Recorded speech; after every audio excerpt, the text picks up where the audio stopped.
पास करेंगे। पठानिया साहब, ये कहा जा रहा है कि इस तरह से कानून लाना या इस तरह से ये फैसले लेना आईनी तौर पर सही नहीं है। आपके ओपोजिशन लीडर जो है वो कह रहे हैं कि ये आईन की खिलाफ वर्जी हो रही है। आपके ध्यान में रहे, कोई, मैं पेशे से जिसे कहते हैं एक लॉ का जिसे कहते हैं स्टूडेंट भी हूं, मैं नहीं बोलूंगा कोई जिसे कहते हैं एक्सपर्ट, मैं छोटा सा एक लॉ का स्टूडेंट हूं।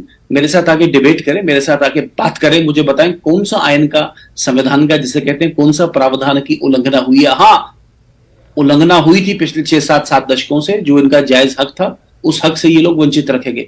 और इसको दूसरी साइड में अगर देखें, चाहे कांग्रेस की सरकार रही, चाहे पीडीपी की सरकार रही, चाहे यहां पे नेशनल कॉन्फ्रेंस की सरकार रही, बार बार जम्मू कश्मीर में हर एक ने बात की पहाड़ियों को रिजर्वेशन देंगे देंगे देंगे, लेकिन दे नहीं पाए, दे नहीं सके, देने की क्षमता नहीं थी, करेज नहीं थी। धारा 370 पूरे देश में पॉलिटिकल पार्टी ने कहा जाना चाहिए, जाना चाहिए, टेम्पररी है। अरे हम पार्टियों ने क्या किया, भारत की कानून साज असेंबली ने कहा दैट दिस इज टेम्पररी, तो उसके बावजूद भी आज हमारे पास, भारतीय जनता पार्टी के पास करेज था, भारतीय जनता पार्टी के पास कन्विक्शन था, भारतीय जनता पार्टी के पास लोगों का जन समर्थन था, लोगों की आकांक्षाओं पे पूरी उतरने के लिए भारतीय जनता पार्टी जो कहती है वो करके दिखाती है। सर, ये बात तो सही कि क्योंकि एक रिप्रेजेंटेशन नहीं थी, चाहे हम रिजर्वेशन की बात करें, पॉलिटिकल रिप्रेजेंटेशन की बात करें, पहाड़ी गुजर बकरवाल, एक रिप्रेजेंटेशन नहीं थी, आवाज नहीं मिल रही थी, वो देने की यहाँ पर पूरी कोशिश हुई है और लोग इसमें खुश भी है। लेकिन ये भी नाराजगी जताई जा रही है कि दो कम्युनिटीज, अब जहां पर गुजर बकरवाल की बात कर रहे थे, बोल रहे थे अपर कास्ट को क्यों लाया गया है। ऐसे में ये क्या डर रहेगा कि, क्योंकि हमने देखा है कि जब दो कम्युनिटीज को इस तरह से सामने लाते हैं तो उसके नतीजे भी कुछ अच्छे नहीं होते हैं। हमने कई रियासतों में देखा और रिसेंट एग्जाम्पल हमारे पास मणिपुर की भी है। जी देखिए, मणिपुर एक सेपरेट केस है, मणिपुर एक सेपरेट केस है। मणिपुर की वजाहत करूंगा तो खैर डिबेट कहीं और चले जाएगी। जम्मू कश्मीर का एक स्पेसिफिक, एक अलग जिसे कहते हैं जम्मू कश्मीर का केस है।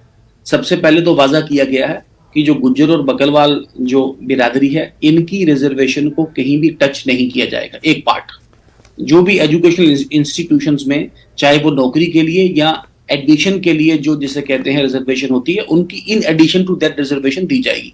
अब जहां तक आपने बात की पॉलिटिकल रिजर्वेशन की, जम्मू कश्मीर में आज तक पॉलिटिकल रिजर्वेशन तो थी ही नहीं।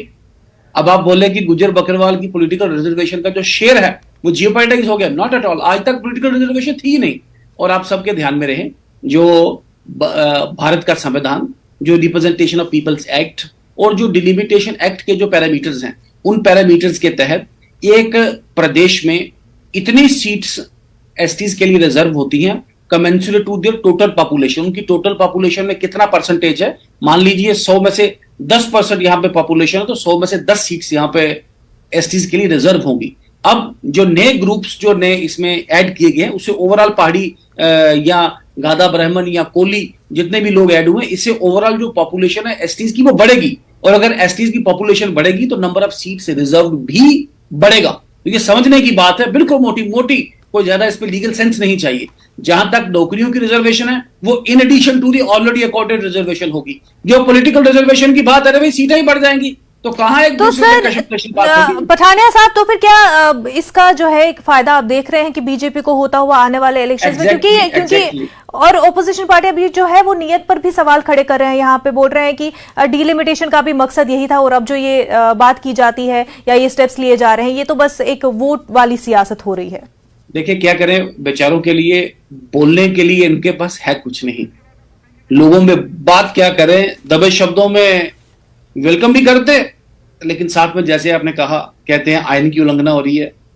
दो खित्ते आपस में जिसे कहते हैं कन्फ्रंटेशन के मोड में है। और आप भी देखें, जम्मू कश्मीर के जितने भी नोटेड फेसेस हैं एसटीज के, चाहे वो गुजर बरादरी से मिनिस्टर्स एमएलएज हैं, या गुजर बरादरी से चेयरमैन डीडीसी, या इवन जीते हुए डीडीसी, या फिर भी जो जिसे कहते हैं तो प्रोमिनेंट फिगर्स हैं, कोई भी एजिटेशन में उभर के बाहर आया नहीं है।